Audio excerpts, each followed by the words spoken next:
एक गांव में एक पुराना खंडहर था जिसे लोग भूतिया हवेली के नाम से जानते थे। कहा जाता था कि वहां रात में अजीब अजीब आवाजें आती थीं और कई लोग वहां से लौटने के बाद कभी नहीं आए।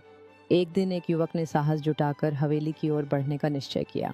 जैसे ही उसने अंदर कदम रखा उसने देखा कि कमरे की दीवारों पर अंधेरे में धुंधले चेहरे दिखाई दे रहे थे। अचानक एक ठंडी हवा चली और उसे लगा जैसे कोई उसकी पीठ पर हल्का सा हाथ रखकर उसे बुला रहा है। घबराकर उसने बाहर की ओर भागना चाहा लेकिन दरवाजे बंद हो गए। उस रात गांव में एक और शख्स गायब हो गया और उसके बाद कोई भी उस हवेली के पास जाने की हिम्मत नहीं कर सका।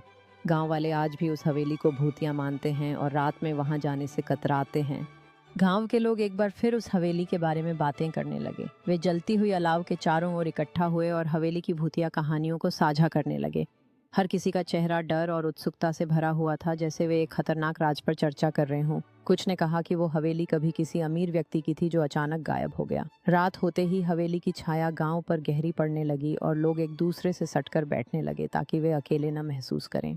हवेली का रहस्य गांव वासियों के दिलों में एक डरावनी कहानी की तरह बसा हुआ था।